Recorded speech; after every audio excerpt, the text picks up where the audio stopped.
John Malcolm, Vice President of the Institute for Constitutional Government at the Heritage Foundation, joins me now on Skype. John, welcome back. Great to see you, and thanks for coming on. I want to talk about Judge Barrett's nomination in just a moment, but first, I'd like to get your take on last night's presidential debate. Do you think what have we learned from this or didn't about the candidates and the Supreme Court? As we know, they don't share the same viewpoint on the process to fill Justice Ginsburg's seat. Well, that is certainly true, and their approach to cases is radically different. So I think, three things we heard last night. The president said that Judge Barrett will make an outstanding Supreme Court justice. I agree with that. He also said that they have the ability, in terms of control, Republican control of Senate, and he is, of course, a Republican as well, to get this done. I agree with that. And then I suppose the most significant thing that we heard is that Vice President Biden refused to say whether or not he would pack the court by adding additional justices to the current 9 members if he's elected president. Yeah, as we heard last night, President Trump said Republicans won the election and therefore have the right to choose. And Joe Biden said voting is underway and this should wait. Your thoughts again on that? Well, look, these vacancies don't come up very often. And I think it's important to fill them when you have the opportunity to do so.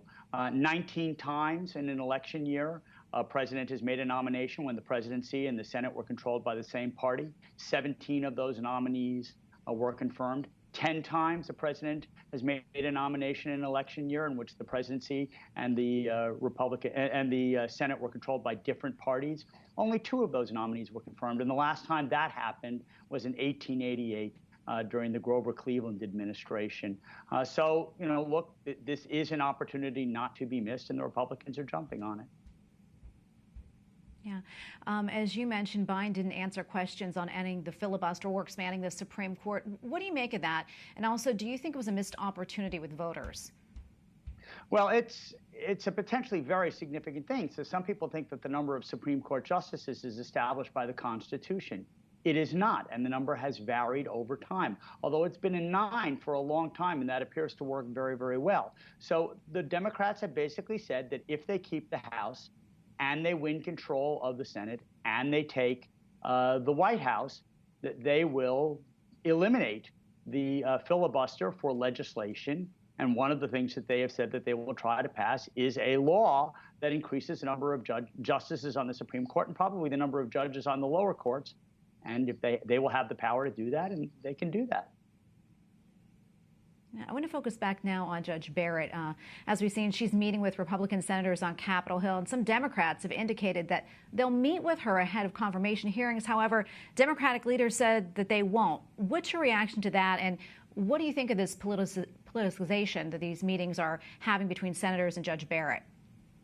Well, look, the confirmation process has unfortunately devolved down into a highly partisan political process. These are referred to as courtesy calls, and if there are some Democratic senators who wish to be discourteous and not meet with Judge Barrett, that's their prerogative. She has a lot of preparation to do between now and October 12th, so if she misses a couple of meetings and spends a little bit more time in preparation, that's probably okay. All of those Democratic senators will have the opportunity to question her over a 2-day period during the confirmation hearing. And of course, they had that opportunity in 2017 when she was confirmed to the 7th Circuit Court of Appeals.